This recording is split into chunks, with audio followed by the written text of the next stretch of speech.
Welcome to the Girl Means Business podcast. I'm Kendra Swalls, a former teacher turned entrepreneur and mom of two. As women, we are so much more than just one thing. We're wives, moms, entrepreneurs, side hustlers, and dreamers with goals and ambition. On this podcast, we'll talk about everything from juggling family, work, and fun to making your dreams a reality through simple, effective marketing strategies, all designed specifically for the busy mom who doesn't have a lot of extra time. So whether you're just getting started or already have an established business, there's something here for you. If you're ready to take on the challenge of becoming your own boss and making your dreams a reality, then let's get started because this girl means business. Hey there, and welcome to episode 211 of the Girl Means Business podcast. Now, with this episode, I am going a little bit rogue because this is not a pre-planned episode. Typically, each month I have my episodes planned out in advance and I do like outlines and kind of talking points, and then I go in and I record all the episodes, kind of batch record them and get them ready for the month. This episode, however, is one that just kind of due to conversations I've been having, things I'm seeing people posting on the internet, on social media, really got me thinking about social media and where I'm at in my journey with it, where I think a lot of you are at in your journey with it, and what place do I feel like it has in our businesses going forward. And I feel like this is a conversation that we're all kind of having either in our own heads or with people around us that we're friends with, or talking about on social media and online. And I just kind of wanted to get it out there and let you know that one, you're not alone in feeling the frustration and feeling the overwhelm and the burnout and asking the questions of, what is this really, is it really worth it? What is all this helping with? Do I need to do this? Do I want to do this? And I just wanted to kind of walk you through what the thought process is in my own head, as well as, what I feel like from what I've heard from some of the other Instagram and social media kind of experts out there, what the future of social media is and how it can affect our business. So I want to start by talking about just why social media is something that I think every business needs to have as part of their marketing plan. And if you've listened to this podcast for any length of time, you may have heard this story before, but I'm going to share it again because I do think it's a really valuable lesson on the power of social media. So when I was growing up, my parents ran our family business that had been in our family for generations. And while I didn't necessarily see it as they were entrepreneurs, they'd built this business, they were entrepreneurs. I mean, they were running a business on their own. And in that, I saw a lot of the behind the scenes that goes into what it takes to run a business. And one of the constant conversations was obviously how do we get more people coming in? How do we get more clients? How do we get more customers? And there was always this kind of push and pull of, well, we need more clients so we can make more money, but we have to spend money to advertise for those clients. So we have to take out ads in magazines and newspapers, or they would print up flyers and have, try to build relationships with other local businesses. They could put their flyers and their business cards and all the things in those stores. Or, they would have to take out ads in the yellow pages in the phone book. And I remember it even being a debate of people found you in the phone book. And so if your business name started with my parents' company was, started with the word Waco because we were in Waco. So it was W. They were at the end of the alphabet. And so they were like, well, should we change it to something so we're higher up in the, the alphabetical order? And these were all conversations that they were having. And I remember thinking this was a thought process later on of they had to invest so much money into just getting clients in the door. And so when I talk to my mom now and I'm kind of venting and complaining, I'm like, oh, social media, it's so frustrating. I'm posting all the time and I'm only getting so many views or likes or follows or comments or whatever. She is quick to remind me of well, do you remember what all we used to have to do just to get that many people to see our flyer or our ad in a paper? We had to pay hundreds or thousands of dollars. And it reminds me all the time that while it is a blessing and a curse, and some days it feels more like a curse, social media is still at this time a free platform that we have available to us where we could access potentially a global audience with just the click of a button. I mean, you think about the potential of that.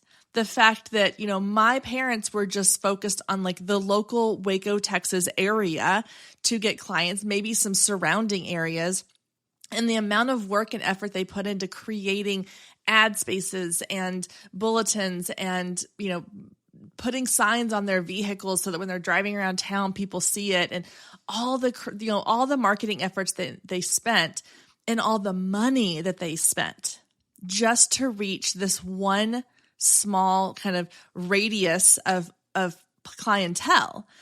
And I can go post something on social media or put out this podcast that's free and have an audience that's global. It's crazy to think about, and that then we complain about it. And so I don't want us to, be ungrateful for this thing that we're given, because it is something that is really an incredible platform that we have available to us. However, I also really, really understand the frustration and the fact that it is hard. And growing a business on social media or using social media to help grow your business is not easy. And it's not supposed to be easy. If it was easy, every business would be doing it and every business would be successful with it. So I understand the frustrations. I'm right there with you. And I just wanted to kind of put out the sentiment and the idea that, yes, the frustrations are real. However, we do have this thing that we should be grateful for at the same time. And I do think that there's space for that. I think there is space to be really grateful for the platform that we're given and also be really frustrated with how it's working for us. And so before we dive into the rest of our conversation today, I just wanted to make that very clear that I am very appreciative of the fact that we even have social media as an option to market our businesses, because otherwise, if we took that away, it would be that much harder. And some people would even say impossible to grow the type of businesses that we've seen growing in the last 10 years. So again, I just wanted to make sure that we're all on the same page, that we are very thankful to have the opportunity to have this platform, but we are also allowed to be very frustrated by it.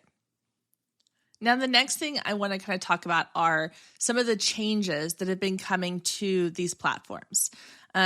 As of the time of recording this, TikTok has been in the news a lot lately for being potentially banned in the United States. So there's a lot of people who are like, well, I've grown this entire following and this business over on TikTok, and you're just going to tell me now that you might ban it. And then you have like Instagram and Facebook, Meta Verify. They're starting to roll out this feature where they want us to pay them for that verified blue check and extra levels of security and support. And Twitter has done this. And I think I even heard someone say like Twitter's going to start rolling out like a paid plan where if you want additional reach beyond just your following, you have to pay a monthly fee. There's all kinds of things that the platforms are doing and that they're changing, and they're trying to keep up with each other, but they're also trying to keep up with the demands of the audience, the consumers, the people that are consuming content and creating content. And I know that with all of these changes comes growing pains. And I'm not saying that they're all bad. I'm not saying they're all good. I think there are pros and cons to all the things that are happening on social media and all the changes that are being done. But my mindset on this is you ride the wave you're given. That's my motto for the year. But also that these are businesses. We forget that sometimes, that these platforms, they're a business. Let's just take everything else out except for Meta. So we'll go with Meta, which is Facebook and Instagram. It's a business. It's a very large company, and they have employees to pay and, there's systems in the background that they have to run, and there's office buildings, and there's all these things that they have to be able to pay for. And it's crazy when you think about what their business model has been up to this point. It has been, let's create a free platform that doesn't cost users a dime to use. And we're going to let millions of people use our product for free. And then we're going to say, hey, if you want to advertise on our free product, you can pay us. However, we're going to let you choose how much you pay us. So there are some companies that can come in and say, well, we'll pay you $20,000 a month to advertise on your platform. Great. And then there are some smaller companies or smaller businesses who are like, I can pay like $2,000 a month. And Meta's like, great, we'll take your $2,000 a month. And then there's like little tiny businesses that are like, we'll pay you $100 a month. And they're still like, great, we'll take your $100 a month. That's a crazy business plan. Imagine that as a photographer, you go out and you say, hey, I'm going to provide everybody that wants a photo shoot a free photo shoot. Everybody gets a free photo shoot. And you get your free digitals. However, if you want really beautiful photos that are well printed to put up on your walls or print into an album, then you can come buy those from me, but I'm going to let you decide how much you pay me for those. So if you want to pay me $5 for a picture, fine, I'll take your $5. If you want to pay me $500, I'll take your $500. You would fail so fast as a business if that was the model you were following. But yet that is what social media has essentially been doing for all of these years. And granted, the amount of money they make off those ad spends is sustainable for them. But I'm sure they're looking at this going, what have we been doing? Like, why are we not monetizing this in other ways? And so I can see both sides of the coin here. I can see why Meta is saying we need to start rolling out other ways for us to bring in some revenue so we can sustain this and we can grow the platform the way that our audience wants us to grow it. But on the flip side, I can also see as a consumer how it's frustrating to be like, well, you've given us this thing for free for so long, and now you're kind of changing the rules and you want us to pay for these additional things. Stay with us. We'll be right back. If you've been listening to the Girl Means Business podcast for any amount of time, then you know my love of email marketing runs deep. Not only is it a great way to generate new leads, but it's one of the most effective methods for nurturing warm leads and turning them into sales. Now, over the years, I've tested several email platforms, and my favorite by far is Flowdesk. Not only do they make email marketing simple and easy, even for the technically challenged, but they have everything you need to create stunning emails, capture leads, make sales, and automate the entire process, giving you time back in your busy day. And the cherry on top is you're only charged one flat fee no matter how many subscribers you have. So while other platforms will increase your price when you go over your pricing tier limit, Flowdesk has no price increases or hidden fees. If you're ready to give Flowdesk a try, click the link below in the show notes to save 50% off your first year.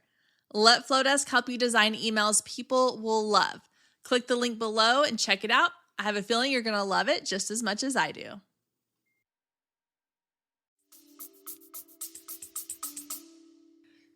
So again, my mindset is you ride the wave you're given.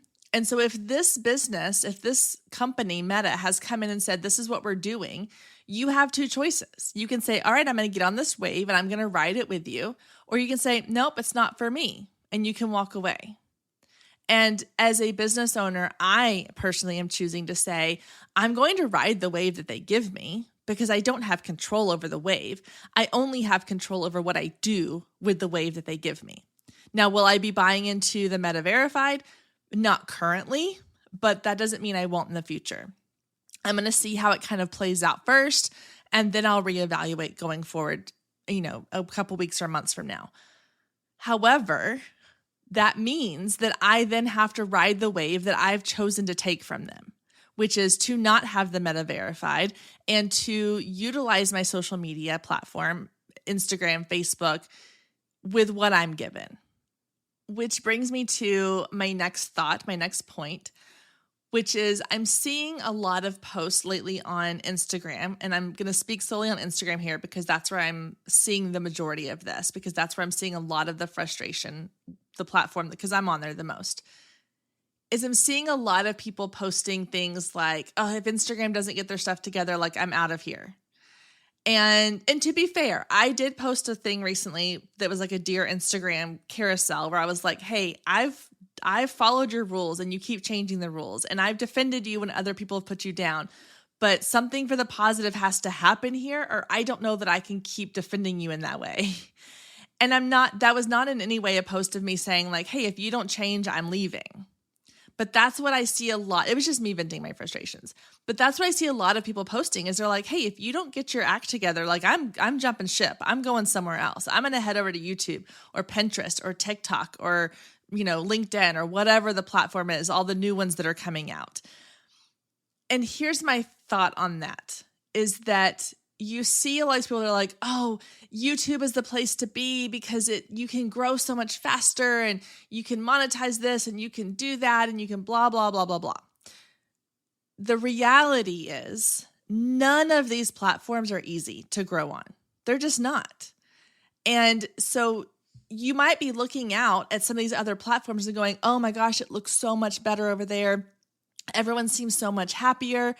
Everyone's like, they seem to be, I use seem in quotes here. They seem to be doing really well. So I'm going to abandon Instagram and I'm going to jump ship and go over to TikTok. And yet when you get there, you start to realize like, oh, no, this takes a lot of work.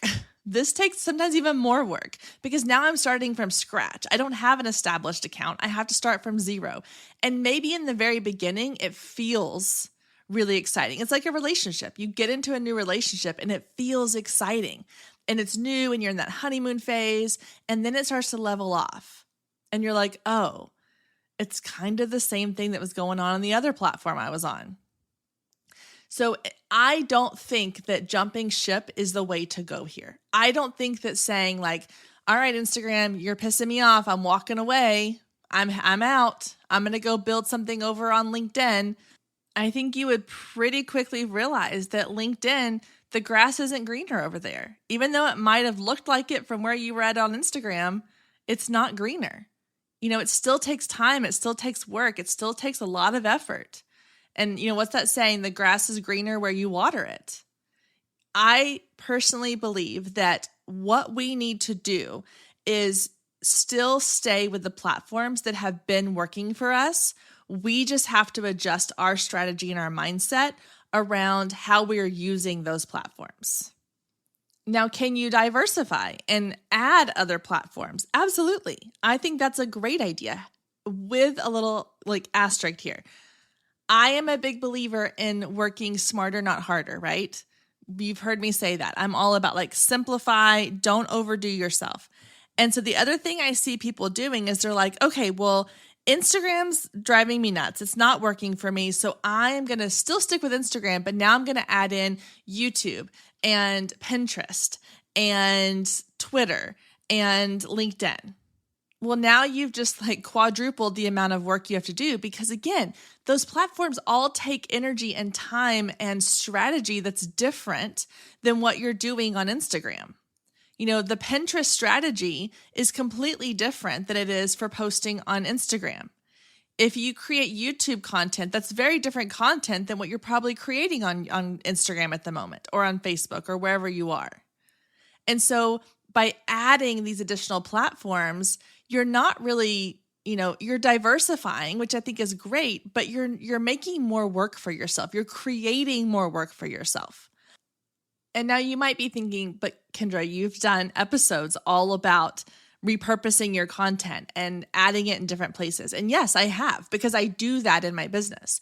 However, I did not start doing that because I was frustrated with one of the platforms.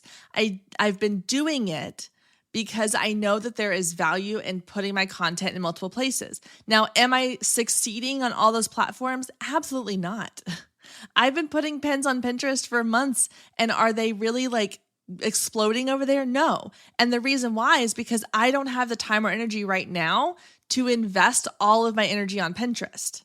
It's going back to the idea of water, the grass is greener where you water it. Well, if you have to water 5 or 6 different grass, yards, you're going to be spending all your time watering. And then when do you do everything else in your business? So outsourcing and things like that can help you with those. But if you're trying to do this all yourself and you spread yourself too thin, you are going to get burned out so fast.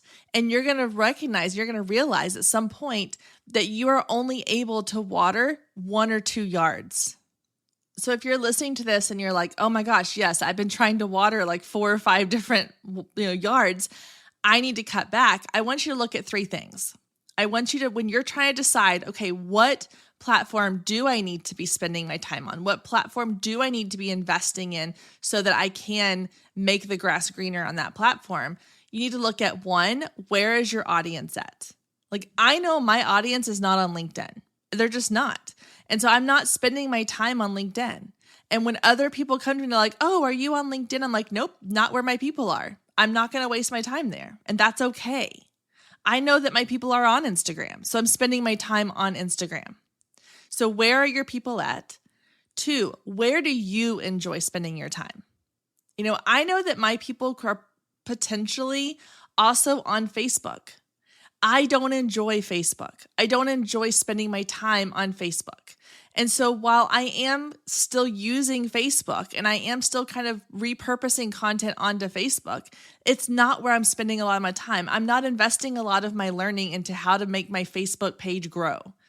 I'm spending more of my time on how can I grow my Instagram account. So where are your people at? Where do you enjoy spending time at? Because if you don't enjoy spending time there, you're not going to spend time there. Like I just said, I don't enjoy learning about Facebook strategies. So I'm not seeking out how to, do Facebook strategies. That's not the type of content I'm consuming, but I am consuming it about other platforms that I enjoy being on. And then 3rd is, where do you see the most ROI, return on investment? And then by investment, I don't just mean monetary investment. When you look at these platforms, they all require an investment. It is either investment of your money or investment of your time. And here is the key. You have to be looking at, which platform am I getting the most return on? I had a conversation with a client the other day, and we were talking about where she should be spending her time and what's been working for her. And, she was kind of complaining about, this isn't really working and that's not working. And I said, okay, well, where are most of your clients coming from? And she said, well, most of them come from this private Facebook group that I have. And I was like, well, hold on, hard stop. First of all, why have we not talked about this before? Why have we not dove deeper into this? But secondly, if that's where you're getting the most return on your investment, then invest more in that. Stop doing all these other things that you think you need to be doing. Focus on where you're getting the most return on your investment. And for her, it's that Facebook group. For some people, it is Instagram. For some people, it is TikTok. For some people, it's an email list. For some people, it's YouTube or Pinterest. You have to figure out what is getting you the most return on your investment, and then take everything you're doing and invest it in that. And when I say investment, let me rephrase that and make sure you understand. I don't just mean monetary investment. I'm talking time investment, because that is the thing that I hear the most people complaining about is I'm spending so much time creating content for X, Y, or Z platform, and it's so frustrating. Well, if you're spending hours and hours a week creating content for something and not getting anything in return, stop doing it. I am giving you permission right now to stop doing it. Because if it's not helping you grow your business, then you need to put that money and that time somewhere else.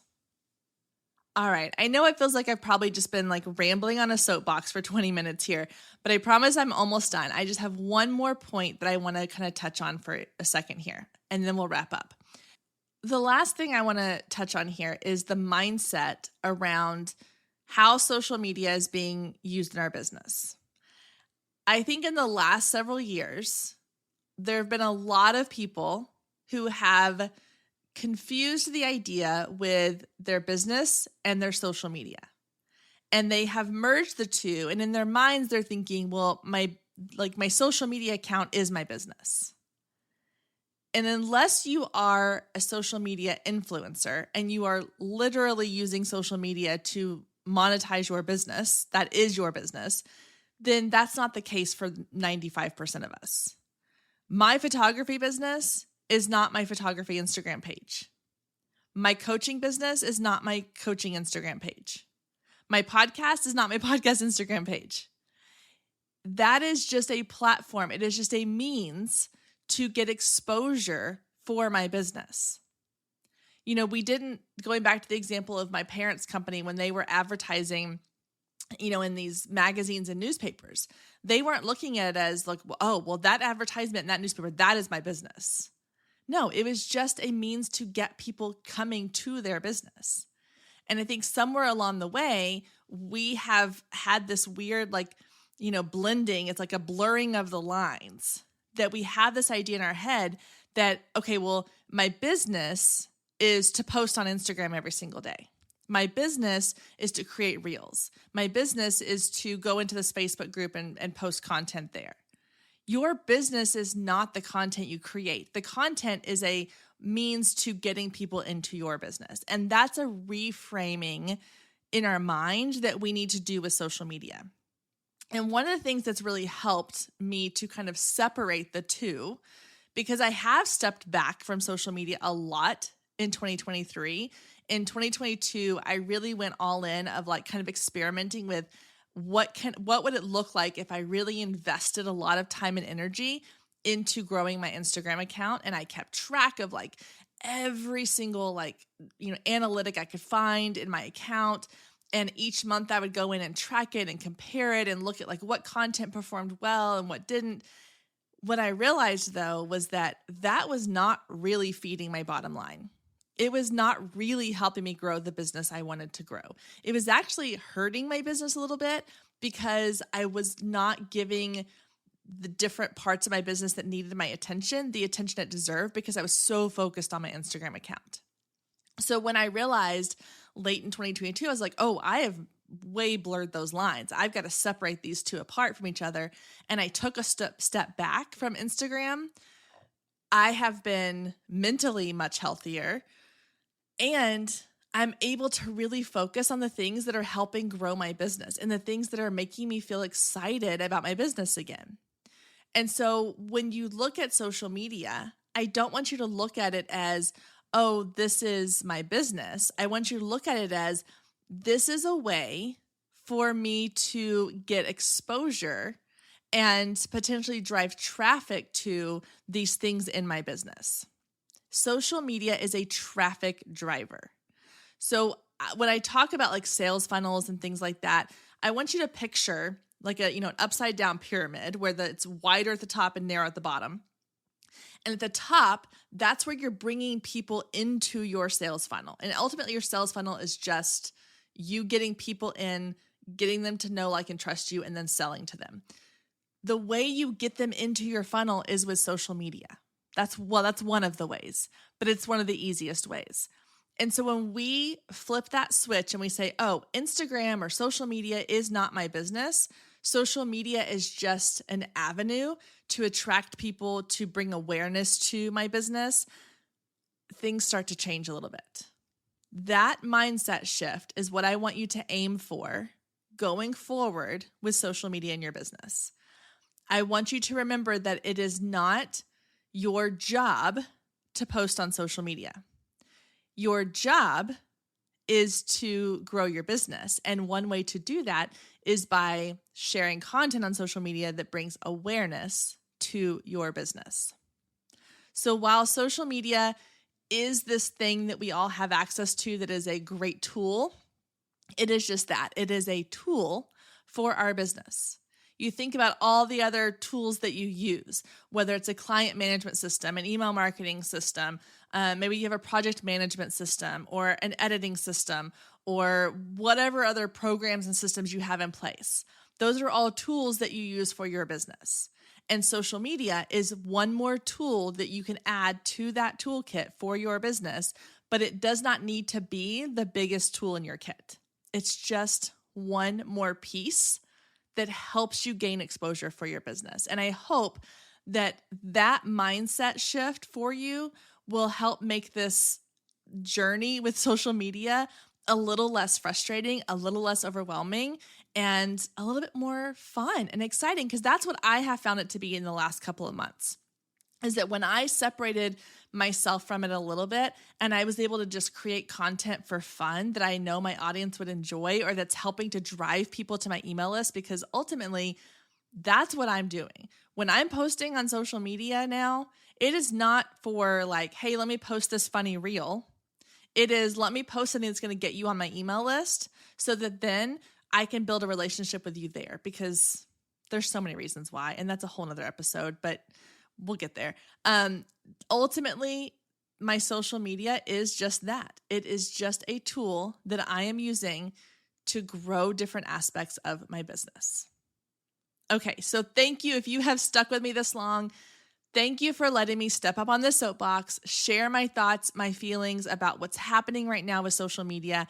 I hope that this has given you a little bit of a mindset shift. I hope that has maybe reframed some things for you and helped you to feel a little bit less frustrated with what's happening in social media right now. One more thing before you go. If you have listened to this full episode, thank you so much. That tells me that you are definitely a loyal listener here on the show. And I would love if you would take just a second and leave a review for this podcast over on Apple Podcast. Even if you don't listen to this on Apple, that's totally fine. But if you'll head over to the Apple Podcast, you can find it. If you're listening to this in the app, you can just scroll down to the review section, or you can go to your web browser and search for this podcast on Apple Podcasts and leave a review, because not only does that let me know that you are enjoying these episodes, what your thoughts are, if you have questions or ideas, but it also lets other people know that are finding this show what they can expect. And so I need your help in order for that to happen. So if you could take just like 30 seconds and go do that, it would mean so much to me. I really appreciate it. Thank you so much for being here and for listening to this episode. And I will see you back here next week, same time, same place.